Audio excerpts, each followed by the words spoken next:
राम राम सभी को। My self नवीन कुमार और एक कंपनी है जो कि लॉजिस्टिक्स सर्विस प्रोवाइड करने का काम करती है। कंपनी का जो नाम है वो है ब्रेस पोर्ट लॉजिस्टिक्स। ये कंपनी स्टॉक मार्केट से लगभग 24 करोड़ रुपए 41 लाख रुपए उठाना चाह रही है। 24 करोड़ 41 लाख। इस वीडियो के थ्रू हम लोग इस कंपनी के एनालिसिस और कम जो पॉजिटिव्स नेगेटिव्स उनको देखने की कोशिश करेंगे। एंड प्लीज़ वीडियो को पूरा देखिए, ताकि कई बार मेरे पास ऐसे कमेंट आते हैं जिनको देख के क्लियर पता चलता है कि वीडियो नहीं देखा गया है, विदाउट उसके ही कमेंट कर दिया गया है। और बेसिकली जितने भी इम्पोर्टेंट वीडियोस के लिंक्स होते हैं या फिर इन्फॉर्मेशन के लिंक्स होते हैं वो डिस्क्रिप्शन में मैं दे देता हूँ। Do check description as well. And अब आगे बढ़ते हैं, तो अगर पहले बेसिक डिटेल्स कंपनी की यहाँ पे देख लेते हैं आईपीओ से रिलेटेड। तो 19 अगस्त से 21 अगस्त के बीच में कंपनी का आईपीओ खुलने वाला है। 80 का कंपनी ने कट ऑफ प्राइस सेट किया है और आपको 1,28,000 रुपये की ज़रूरत पड़ने वाली है कम से कम एक लोट के साथ में एक आईपीओ फाइल लगाने के लिए। यहाँ पर कंपनी के पास में 96% शेयर होल्डिंग थी प्रमोटर्स के पास में आईपीओ से पहले। आईपीओ के बाद में लगभग 70% रह जाने वाली है। राइट। अब कंपनी क्या काम करती है? सो कंपनी कार्गो सर्विसेज का सर्विस मतलब कार्गो मतलब ओशियंस सी रूट के थ्रू जो जो एक जगह से दूसरी जगह सामान पहुंचाने का काम करती है। साथ में ही एयर कार्गो का भी काम करती है, फ्लाइट्स के थ्रू भी। एंड इसके साथ में कस्टम क्लियरेंस की सर्विसेज भी प्रोवाइड करती है। और साथ में ही अगर किसी को स्पेशल डिलीवरीज करवानी हो, जैसे कई कंपनियां होती हैं, मुझे कार भिजवानी है, 800 कार, 1000 कार, इस टाइप से स्पेशल डिलीवरी भी करवानी है, तो उस टाइप से भी कंपनी काम करती है। नेक्स्ट, अगर कंपनी की आज के दिन अप्रोच है Germany, Vietnam, UAE, Hong Kong, Bangladesh, मतलब अच्छे खासे देशों के अंदर में अप्रोच कंपनी की आज के दिन में है। इसी के साथ में अगर और जो कंपनी आज के दिन पैसा क्यों उठाना चाह रही है, तो बेसिक रीज़न कंपनी ने बताया है कि वर्किंग कैपिटल रिक्वायरमेंट की हमारे को पैसों की ज़रूरत है, जस्ट बिकॉज ऑफ बिजनेस चलाने के लिए, क्योंकि हमारा खर्चा ज़्यादा हो रहा है और पैसे की कमी पड़ रही है, वो भी इसी साल कमी पड़ रही है कुछ ज़्यादा ही। बैलेंस शीट को भी हम लोग देखेंगे एंड तक, तो उसमें भी इस चीज़ की चर्चा होती है।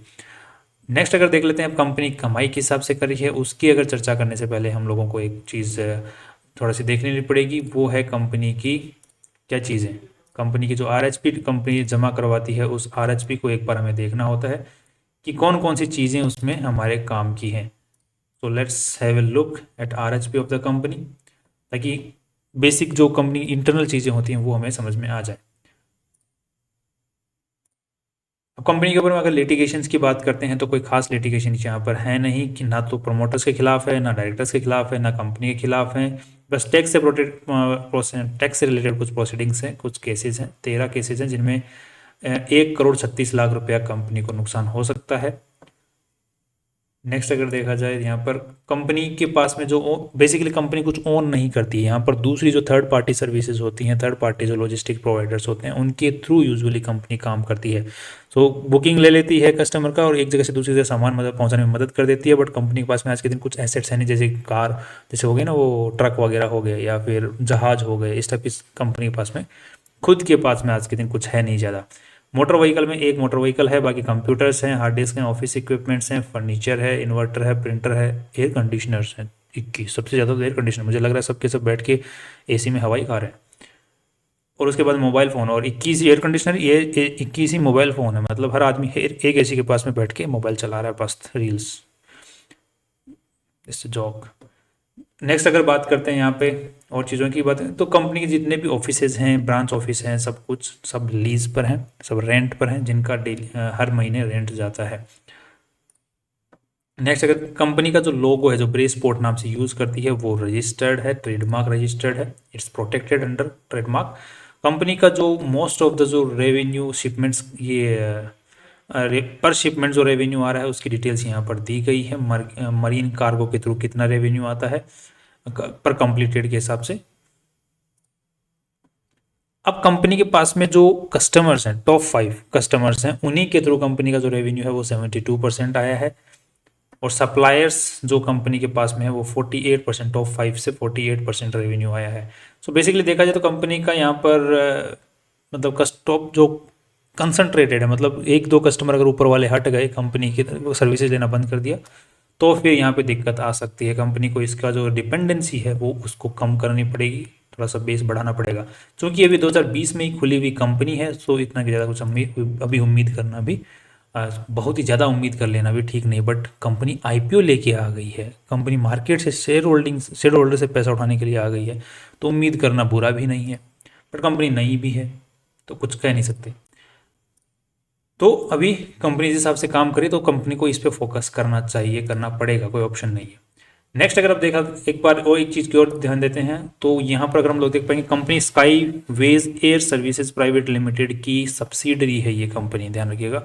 तो ऑलरेडी जो स्काईवेज एयर सर्विसेज कंपनी है वो ऑलरेडी इसी बिजनेस के अंदर में है। सो उसके साथ में दो लोगों ने मिलकर ये कंपनी खड़ी की है, वो कि अब ये चल रही है। तो बेसिकली जो सर्विसेज यूज करती है वो ये स्काईवेज सर्विसेज, दूसरी जो और इसकी ग्रुप कंपनीज हैं स्काईवेज की, जो दूसरी अलग अलग और कंपनियां हैं उन्हीं की सर्विसेज ये कंपनी यूज करती है। उन्हीं के जो एसेट्स होते हैं, ट्रक, एयरपोर्ट, वो जो कार्गोज वगैरह जो होते हैं, जो शिप्स वगैरह, उन्हीं उन्हीं के थ्रू ये काम में लेते हैं, अपने को भी बीच में पैसा कमा ले दे रहे हैं। अब कंपनी के थोड़ा सा उसके ऊपर नज़र डाल लेते हैं, बैलेंस शीट के ऊपर में। अगर वहाँ कोई दिक्कत नज़र आती है तो वहाँ पर एक जो सबसे मेन इशू नज़र आता है वो आता है ट्रेड रिसीवेबल के अंदर में। तो यहाँ पर ट्रेड रिसीवेबल कंपनी का भी है, बट वो भी कोई कंसिडरेबल है, मतलब इतना कुछ वो नहीं है, डिस्प्यूट वाला नहीं है। यहाँ पर थोड़ा बहुत डिस्प्यूट के अंदर में भी है, बट वो विद इन 6 मंथ्स के अंदर आसपास में रिकवर हो जाता है। विद इन 6 मंथ पुराना ही ट्रेड रिसीवेबल है, तो एक साइकिल बंधी हुई है कंपनी की, वो कोई ज़्यादा दिक्कत वाली यहाँ पर ट्रेड रिसीवेबल में भी इश्यू नज़र आ नहीं रहा है। अब एक बार बैलेंस शीट के ऊपर नज़र डाल लेते हैं यहाँ पर कि कंपनी के अंदर में पैसा लगा हुआ है, इन्वेस्टर्स का जो पैसा लगा हुआ है कंपनी के अंदर में वो है लगभग 13 करोड़ रुपए लगे हुए हैं। अब 13 करोड़ रुपए तो इन्वेस्टर्स का पैसा, बाकी पैसे कहाँ से आए हुए हैं, क्योंकि पूरी बैलेंस शीट की साइज तो है 28 करोड़ रुपए की। सो बाकी पैसे आए हुए हैं कि कंपनी ने माल तो उठा लिया है बट पेमेंट किया नहीं, मतलब सर्विसेज का यूज़ तो कर लिया बट पेमेंट नहीं किया है। अब ये तो पैसे हैं जो कंपनी के बिजनेस में आए हैं, अब वो पैसे लगे कहाँ हैं, तो यहाँ पर अगर देखा जाए तो कंपनी का 17 करोड़ रुपए तो ट्रेड रिसीवेबल्स के अंदर में है कंपनी के, क्लियर कट 17 करोड़ रुपए, मतलब कि कंपनी ने सर्विसेज जिन कस्टमर्स को प्रोवाइड करती है वहाँ से भी पेमेंट आया नहीं है, लगभग 17 करोड़ रुपए का। तो एक अच्छा खासा, क्योंकि यहाँ पर अगर हम लोग देखते हैं ट्रेड रिसीवेबल सेगमेंट के अंदर में बहुत ही अच्छा खासा जंप देखने को मिला है, वो भी आईपीओ ईयर के अंदर में। तो यहाँ पर अगर हम लोग देखें पिछले साल जो इसकी आईपीओ जो बेल कंपनी की साइज थी वो 13 करोड़ रुपए की थी, उस हिसाब से ट्रेड रिसीवेबल्स 3-4 करोड़ रुपए के आसपास थे। इस साल जो है साइज जो है वो 28 करोड़ रुपए की हो गई है। तो अचानक से और कहीं ज़्यादा कुछ चेंजेस नहीं आए हैं, बट ट्रेड रिसीवेबल्स बढ़ गए हैं। सो कंपनी ने ये दिखा दिया है कि हमने इस साल जो है धंधा ज़्यादा कर लिया और पैसे सारे ही अटक गए हैं, मतलब मैक्सिमम अटक ही गए हैं हमारे तो सारे पैसे। तो यहाँ पर कंपनी का अगर हम लोग रेवेन्यू के ऊपर में ध्यान देते हैं तो इस साल कंपनी ने 55 करोड़ का तो रेवेन्यू किया है, जिसमें से 27 करोड़ रुपए का ट्रेड रिसीवेबल्स रह गया है। तो ये एक थोड़ा सा क्लियर कट दिख रहा है कि आईपीओ 17 करोड़ का ट्रेड रिसीवेबल रह गया, तो ये क्लियर कट दिख रहा है कि हाइप बनाने के लिए आईपीओ ईयर के अंदर में ये जो साजिश है वो करती हुई दिख रही है कंपनी। ये साजिश नहीं करनी चाहिए होती है, बट स्टिल काफ़ी सारी कंपनियाँ करती हैं। इसी के साथ में कंपनी का यहाँ पर ये पेमेंट भी अटका दिया और यहाँ पर इस चीज़ को बैलेंस करने के लिए ट्रेड रिसीवेबल्स दिखा दिया। वाह, मतलब मर्चेंट बैंकर्स या फिर जो ये जो इन्वेस्टमेंट बैंकर्स होते हैं सबके बस एक ही फंडे हैं, बैलेंस शीट की साइज बढ़ा दो, आईपीओ लेके आना है, अच्छा पैसा उठाना है, तो बैलेंस शीट की साइज कैसे बढ़ाओगे, या तो इन्वेंट्री बढ़ा दोगे एक साइड में, दूसरी साइड के अंदर में या तो फिर एफडी जोड़ दोगे उसके साथ में, या फिर ट्रेड रिसीवेबल्स ट्रेड्स पेएबल एक साइड में कर दोगे, दूसरे में ट्रेड रिसीवेबल्स चिपका दोगे, और यहाँ से जो बैलेंस शीट की साइज है वो बढ़ जाएगी तो इन्वेस्टर्स को लगेगा वाह कितनी बड़ी कंपनी है। वाह सर। सो कंपनी साइज छोटी है, छोटी कंपनी है और छोटे मोटे काम कर रही है आज के दिन, ज़्यादा कार्गोज ज़्यादा इतने बड़े लेवल के ऊपर में काम आज के दिन नहीं कर रही है। और ये थोड़ी सी शानपंती भी कंपनी के जो गाइडेंस जो है वो तो खैर इन्वेस्टमेंट बैंकर्स की होती है, उनकी गाइडेंस के साथ में ही कंपनी काम कर रही है। और कंपनी 2020 में ही खुली है, तो कंपनी ने अपने आप को बड़ा होने का इंतज़ार भी नहीं किया है। आई थिंक जल्दी जल्दी कंपनी को मार्केट से पैसे उठाने थे। तो ये जल्दबाजी है, जो हड़बड़ी है, हड़बड़ाहट जो यूजुअली वो कंपनियां करती हैं जिनको मार्केट से पैसा उठा के बस गायब होना होता है। तो ऐसा कुछ अगर केस है तो मुझे थोड़ा बहुत इस कंपनी के साथ में अब डर लगने लग गया है। साथ में ही कंपनी का अगर हम लोग रेवेन्यू के ऊपर में ध्यान देते हैं तो पिछले साल जो था 70 करोड़ का रेवेन्यू कंपनी ने किया था, इस साल 55 करोड़ का रेवेन्यू कंपनी ने किया है।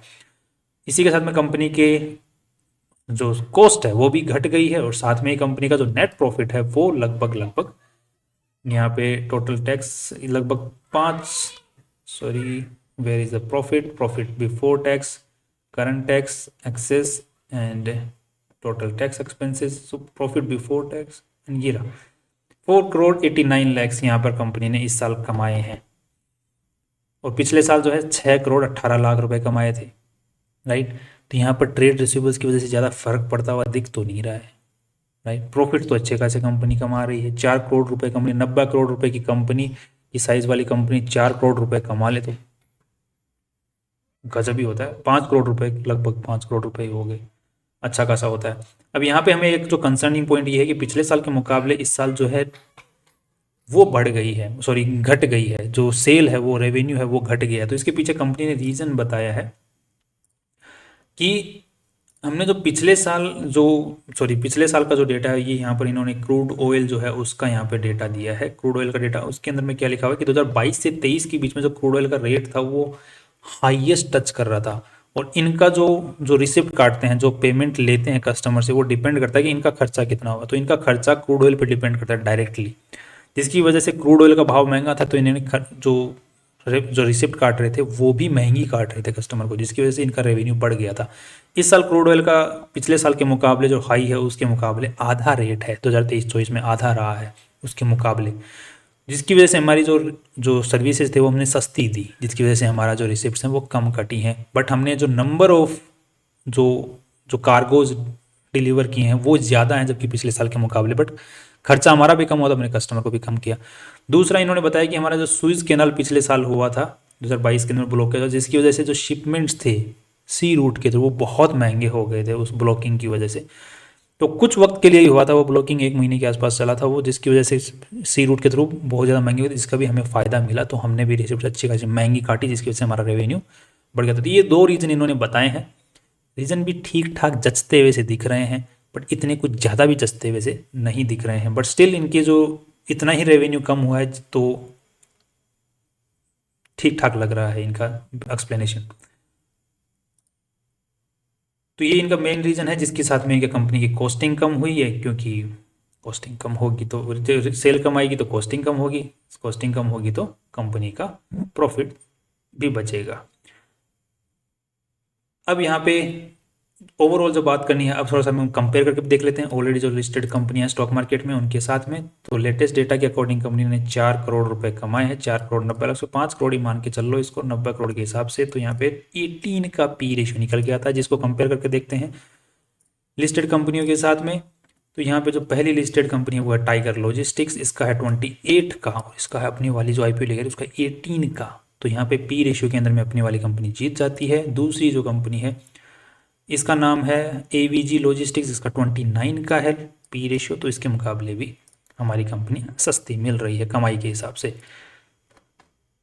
दूसरा, कंपनी को PB रेशियो को अगर हम लोग कंपेयर करके देख लेते हैं तो एक बार इस कंपनी की नेटवर्थ है 13-14 करोड़ की और कंपनी उठा रही है 24 करोड़, तो यहाँ पर लगभग हो गए कितने 38 करोड़। सो 38 करोड़ के हिसाब से कंपनी वैल्यू लगाई है। ये तो कितना आएगा 2.4 2.5 के 2.4 के आसपास में PB रेशियो बनता है। तो इसका है 3.96 और इसका है 3। सो दोनों ही कोई वैल्यू कमाई के हिसाब से और कंपनी ने अपने एसेट्स के नेटवर्थ के हिसाब से जो वैल्यू लगाई है, दोनों में ही कंपनी जीत रही है। तो कंपैरिजन बेसिस के ऊपर कंपनी का स्टॉक जहाँ पे भी IPO आ रहा है प्राइस के ऊपर, वहाँ से 50% का ऊपर का जंप लेना चाहिए कंपनी के प्राइसेस को लिस्टिंग के टाइम पर। बट मुझे लॉन्ग टर्म के हिसाब से अभी भी कंपनी के ऊपर बहुत सारे डाउट हैं। शॉर्ट टर्म के अंदर में एक बार को थोड़ा बहुत जैसे लिस्टिंग गेन्स के हिसाब से अगर कंपनी का जो GMP प्राइस है वो मोर देन 70% के आसपास में रहता है तो लिस्टिंग गेन्स के हिसाब से एक बार को रिस्क लिया जा सकता है फॉर लिस्टिंग गेन्स ओनली। और शॉर्ट टर्म में एक बार स्टॉप लॉस के साथ में ट्रेड भी किया जा सकता है। बट यूजुअली ध्यान रखना यहाँ पर okay estimated price listing is 100%। Okay GMP भी बहुत अच्छा खासा चल रहा है, 100% GMP चल रहा है, तो 90% के ऊपर में लिस्टिंग हो सकती है। उसके बाद में लॉन्ग टर्म के हिसाब से बच के रहें, एक स्टॉप लॉस के साथ में कंपनी में ट्रेड करेंगे। अगर आपका एक लेवल के बाद में स्टॉक प्राइस नीचे आ रहा है तो बेचने की कोशिश कर दें। That's all from my side, और कल फिर मिलते हैं एक नए इंपॉर्टेंट वीडियो के साथ में। सी यू टुमारो।